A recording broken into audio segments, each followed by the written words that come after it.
আচ্ছা, বলছি যে তোমার ফোনটা একটু দাও তো দেখি। কেন? আমার ফোন দেখবে কেন? তোমার ফোন আছে না, তুমি দেখো। আমি এমনিই চাইছি। না, এমনি তোমাকে চাইতে হবে না, আর ফোনটা খুব পার্সোনাল জিনিস। পার্সোনাল জিনিস আমি জানি, কিন্তু স্বামী স্ত্রীর মধ্যে আবার কি পার্সোনাল? এই শোনো, ন্যাকামিটা না বন্ধ করো। আচ্ছা, আমি যদি এখন তোমার ফোনটা চাই, তুমি দেবে? হ্যাঁ, নিশ্চয়ই দেবো। নাও, তুমি আমার ফোন যখন চাইবে, যেরকম অবস্থাতেই চাইবে তুমি আমার ফোন নিতে পারো, কোনো অসুবিধা নেই। তুমি দরকার হলে আমার ফোন একদিন তোমার কাছে রেখে দাও, তাও আমার কোনো অসুবিধা নেই। থাক, ছাড়ো, বাদ দাও, আমার দরকার নেই তোমার ফোনের। আর তুমি যদি দাও, আমি দিতে পারবো না, আমার অসুবিধা আছে। হয়েছে?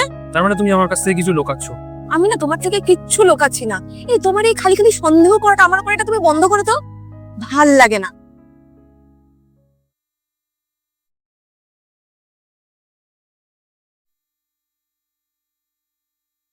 অভি, কোথায় যাচ্ছ তুমি?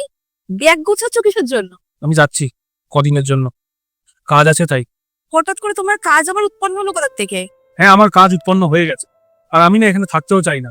কারণ আজকে একটা ফোনের জন্য তুমি যেরকম করলে, সেটাতে আমার সব কিছু বোঝা হয়ে গেছে। আর আমাদের সম্পর্ক কতদূর এগাবে সেটাও আমার বোঝা হয়ে গেছে। আমি তোমার কাছ থেকে তোমার ফোনটা চাইলাম, আর তুমি আমার সাথে এরকম করলে, নিশ্চয়ই তার মানে কিছু আছে। কিছু নিশ্চয়ই লোকাচ্ছ তুমি আমার থেকে। দেখো, তোমার ফোনে পার্সোনাল কিছু থাকতেই পারে, কিন্তু হাজবেন্ড ওয়াইফের মধ্যে পার্সোনালের কি আছে গো? আমি তোমার হাজবেন্ড, তোমার সবকিছু জানার অধিকার আমার আছে। তুমি এমন কিছু লোকাচ্ছ আমার থেকে, তার মানে কি তুমি আমাকে সেটা শেয়ার করতে চাও না? আমরা দুজন লাভ ম্যারেজ করেছিলাম, কিন্তু ম্যারেজই শুধু রয়ে গেছে, লাভ আর নেই তার মধ্যে। আমরা কত সুন্দর আগে একে অপরের সাথে সময় কাটাতাম, হাসি খুশি থাকতাম। আর এখন আমরা দুজন একসাথে হলে শুধুমাত্র তর্ক করি। প্রথমে ছিলাম আমরা, বাট সরি, আমরা বলতে এখন আর কিছু নেই। এখন তুমি তুমি হয়ে গেছো, আমি আমি হয়ে গেছি। একটা জিনিস মনে রাখবে, একটা সম্পর্কের মধ্যে শুধু ভালোবাসা থাকলে হয় না, বিশ্বাস এবং ভরসা থাকাটাও জরুরি। আর তাছাড়া আমার এখন মনে হয় যে আমাদের দুজনের কয়েকদিন আলাদা থাকাটাই উচিত, যাতে আমরা দুজনেই ঠান্ডা মাথায় ভাবতে পারি যে আমাদের এরপরে কি করা উচিত। প্লিজ, তুমি কোথাও যেও না। তুমি বিশ্বাস করো, আমি তোমার কাছ থেকে কিচ্ছু লোকাইনি। জানি না আমি এরকম কেন করলাম। তোমার সন্দেহের উত্তরটা আমার রেগে না গিয়ে তোমাকে বরং একটু বুঝিয়ে বললেই ভালো হতো। বিশ্বাস করো, আমি ওরকম কিচ্ছু ভেবে করিনি। আমাকে ক্ষমা করে দাও অভি। তুমি কিছু লোকাওনি সেটা ঠিক আছে, কিন্তু তুমি আমার সাথে যে আচরণটা করলে সেটা আমার খুব খারাপ লেগেছে।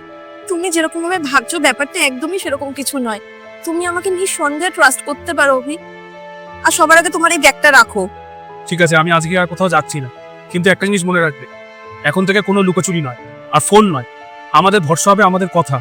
মনে রাখবে, বিশ্বাস একদিনে তৈরি হয় না, কিন্তু এক মুহূর্তে ভেঙে যেতে পারে। এই যে ঘরে থাকলে স্বামী স্ত্রী একে অপরের সাথে সময় না কাটিয়ে, কথা না বলে, এই যে সারাক্ষণ একে অপরের ফোন দেখতে থাকে, এরকম করবে না। একে অপরের সাথে আমরা কথা বলবো। আমরা কথা বললেই আমরা নিজেদের সম্পর্কটা